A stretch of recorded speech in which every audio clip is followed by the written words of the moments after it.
update ng bayan, maasahan anumang panahon. Magandang araw po sa ating lahat. Narito na ang pinakahuling update sa magiging lagay ng ating panahon at sa patuloy nating binabantayang bagyong Basyang.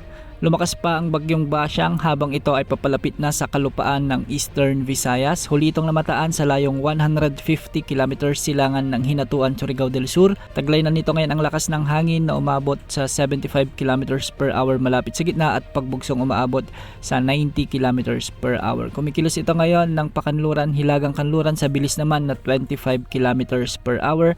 At kung mapapansin natin ay malawak pa rin ang kaulapan na sakop ng bagyong ito na umaabot sa 380 kilometers mula sa gitna. Dahil dito nakataas pa rin ang Tropical Cyclone Wind Signal number 2 sa Siquijor, ang southern portion ng Negros Oriental, ang southern portion ng Negros Occidental, ang southern portion ng Cebu, ang southern portion ng Bohol. Sa Mindanao, signal number 2 rin sa may Surigao del Norte, kasama na ang Siargao, Bukas Grande Island, Surigao del Sur, ang extreme northern portion ng Davao Oriental, sa may Agusan del Norte, Agusan del Sur, Misamis Oriental, ang northern portion ng Bukidnon, ang northeastern portion ng Lanao del Norte, ang northeastern portion ng Misamis Occidental.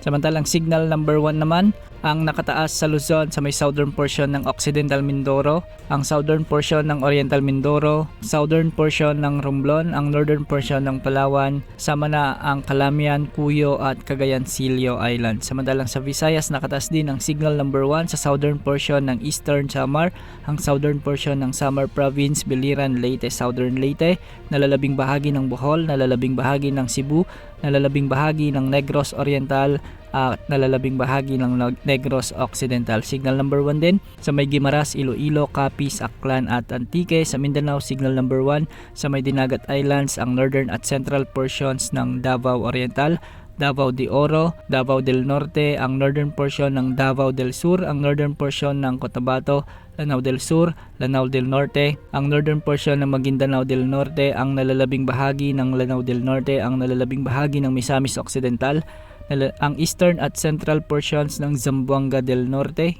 ang northern at central portions ng Zamboanga del Sur, at ang northern portion ng Zamboanga Sibugay. Mag-ingat po dahil ilang oras na lamang ay inaasahan na ang pagtama ng bagyong ito sa mga lugar, lalong-lalo na sa may eastern portion ng Mindanao. Ayon sa Pag-asa, magpapatuloy ang pagkilos ng bagyong Basyang ng pakanluran hilagang kanluran, ngunit hindi rin inaalis ang tsansa o posibilidad na kumilos na ito ng pakanluran sa susunod na 12 oras bago ito kumilos ng pakanluran muli o hilagang kanluran simula bukas, araw ng Biyernes. Sa forecast track nito, makikita na ang sentro ng bagyong Basyang ay inaasahang magkakaroon ng initial landfall sa Surigao del Sur ngayong gabi o bukas ng madaling araw. Pagkatapos nito ay tatawirin nito ang Mindanao, lalabas sa may Bohol Sea at posibleng maglandfall sa may Siquijor o sa may southern portion ng Negros Oriental bukas ng hapon o gabi. Bukas naman ng gabi o sa madaling araw ng Sabado,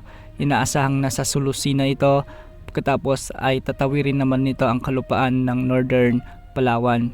Hindi rin inaalis ang posibilidad na bahagya pang lumakas ang bagyong Basyang bago ang maglandfall nito sa may eastern portion ng Mindanao. Ngayong araw nga makakaranas na ng mabagyong panahon, masungit na kalangitan, may mga pag-ulan, pagkilat, pagkulog ang inaasahan sa may Central Visayas, Negros Occidental, Negros Island Region, Northern Mindanao, Caraga, Davao Region dulot ng Tropical Storm Basyang. May mga pag-ulan at pagbugso ng hangin na rin sa nalalabing bahagi ng Visayas, Zamboanga Peninsula, Cotabato, sa nalalabing bahagi ng Mindanao, Bicol Region at Romblon. Samantalang Northeast Monsoon o amihan naman ang inaasang makakaapekto sa Batanes, sa Metro Manila at nalalabi pang bahagi ng Luzon. Antabayan na ng mga susunod na update sa bagyong Basyang. Yan mo lang latest sa lagay ng panahon. Ito po ang weather update ng bayan, maasahan anumang panahon.